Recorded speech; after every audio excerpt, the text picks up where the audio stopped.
মই এইটো ভাবোঁ যে জুবিন দাই চিধা ৰাস্তাই চলিছিল আৰু সদায় মানুহক সেৱা কৰিছিল।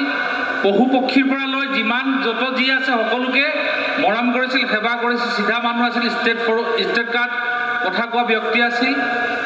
গতিকে তেখেতৰ আত্মাৰ সদ্গতিৰ কাৰণে শ্ৰদ্ধাঞ্জলি অনুষ্ঠান পতা হৈছে।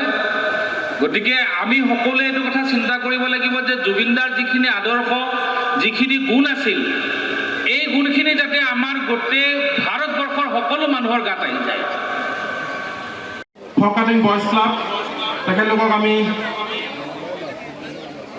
ফৰকাটিং কলেজৰ বিষয়ববীয়াসকল আছে, তেখেতলোকক আমি অনুষ্ঠানত অংশগ্ৰহণ কৰিবলৈ অনুৰোধ জনাইছোঁ। ৰাইজৰ দলৰ সভাপতি গোলাঘাট জিলা পৌৰসভাৰ পৌৰপতি দুলুমণি বাইদেউ আমাৰ মাজত উপস্থিত হৈছেহি। তেখেতক আমি গোলাঘাটক জোঁৱাই প্ৰাণৰো প্ৰাণৰ এগৰাকী শিল্পী জুবিন গাৰ্গৰ আজি ইয়াত ৰাজহুৱা শ্ৰদ্ধাঞ্জলি অনুষ্ঠান অনুষ্ঠিত হৈছে। গোলাঘাট কেন্দ্ৰীয় ৰঙালী বিহু সন্মিলন, গোলাঘাট জিলা প্ৰশাসন, জুবিন গাৰ্গ ফেন ক্লাব আৰু বিভিন্ন দল সংগঠন আৰু ৰাইজৰ সহযোগত ইয়াত এই আদ্যশ্ৰাদ্ধ বা শ্ৰদ্ধাঞ্জলি অনুষ্ঠানটো অনুষ্ঠিত হৈছে। আৰু এই শ্ৰদ্ধাঞ্জলি অনুষ্ঠানত ইতিমধ্যে লোকে লোকাৰণ্য হৈ পৰিছে, বহু লোক ইয়াত সমবেত হৈছে আৰু সকলোৱে তেওঁক আজি প্ৰাৰ্থনা জনাইছে, তেওঁ সদ্গতি কামনা কৰিছে।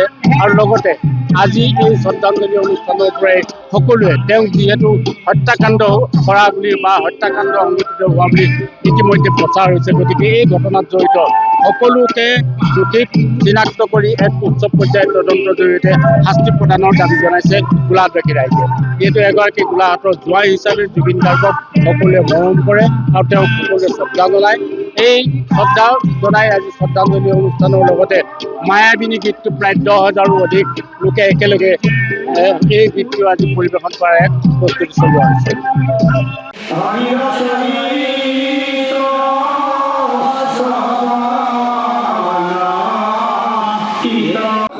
হৰিত শৰণ লৈয়া হৰি গুণ গায়ে শুদ্ধভাৱে দধি দুগ্ধ ঘৃত মধু নদীৰ জলকপীয়া কীৰ্তি গণে টিপিটিক পায়ে তৃপ্তি অনুৰোধ জনাইছোঁ।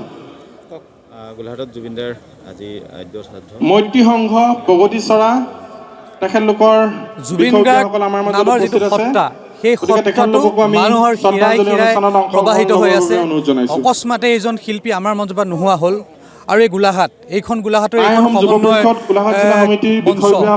ক্ষেত্ৰত জুবিন গাৰ্গৰ এটা বেলেগ আত্মসম্পৰ্ক আছে। প্ৰায় 15বাৰমান জুবিন গাৰ্গে ইয়াত অনুষ্ঠান পৰিৱেশন কৰিছে আৰু প্ৰতিবাৰতে আমি দায়িত্বত লৈছোঁ, সদায় আমি তেওঁক খুব লগত থাকি পেলাই যোৱা দিনবিলাকত জুবিন গাৰ্গৰ লগত এটা আমাৰ ইমান বেছি ঘনিষ্ঠতা যে পৰিয়ালৰ এজন সদস্য হিচাপে আমাক জ্ঞান কৰিছিল।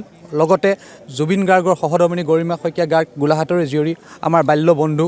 গতিকে আমি আজি ভাষা নাই যে এইজন শিল্পীক এনেদৰে আমাৰ মাজৰ পৰা নোহোৱা হৈ যাব, এইটো সঁচাকৈ সপোনৰ অগোচৰ আছিল। আজি দেখা পাইছে আপোনালোকে গোলাঘাট জিলা প্ৰশাসন, গোলাঘাট জিলা গোলাঘাট কেন্দ্ৰীয় ৰঙালী বিহু সন্মিলন, জুবিন ফেন ক্লাব, বিভিন্ন দল সংগঠনে আহি জুবিন গাৰ্গক শ্ৰদ্ধা জনাইছে।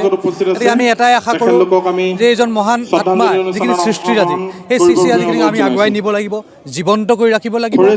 সমান্তৰালভাৱে এটা কথা ক'বই লাগিব যে জুবিন গাৰ্গৰ ক্ষেত্ৰত অৱহেলা কৰা হ'ল। জুবিন গাৰ্গক বিদেশত লৈ গ'ল অনুষ্ঠান পৰিৱেশন কৰিবলৈ, যি যেনেকৈ লৈ গৈছিল, যি ধৰণে তেওঁক সেৱা শুশ্ৰূষা বা যি ধৰণে তেখেতক সুৰক্ষাৰ বিষয়টো চিন্তা কৰিব লাগিছিল, অকণো কৰা নহ'ল। গাফিলতি আছে, অৱহেলা আছে। এই ক্ষেত্ৰত ইতিমধ্যে কেইবাটাও উচ্চস্তৰৰ তদন্তকাৰী সংস্থাই তদন্ত কৰি আছে। গতিকে আমি আশাবাদী, চৰকাৰখনৰ প্ৰতি আমাৰ বিশ্বাস আছে। গতিকে পৰিয়ালৰ লগতে সমগ্ৰ অসমৰ যিটো পৰিয়াল, উত্তৰ পূৰ্বাঞ্চল ভাৰতৰ যিটো জুবিন অনুৰাগীয়ে যিটো বিচাৰি আছে, যিসকলৰ জৰিয়তে যিসকলৰ অৱহেলাৰ বাবে জুবিন গাৰ্গক আমি অকালতে হেৰুৱালোঁ, তেওঁলোকে শাস্তি পাব লাগিব, নিতান্তই পাব লাগিব।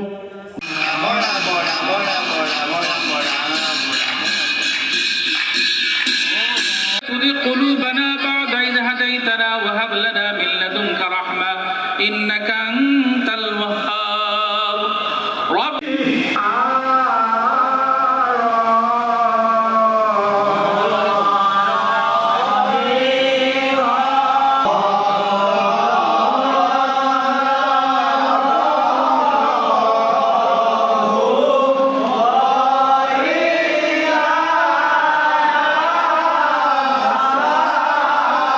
যিকোনো খবৰৰ বাবে যোগাযোগ কৰক 7099017330 লগতে 7099017110 নম্বৰত।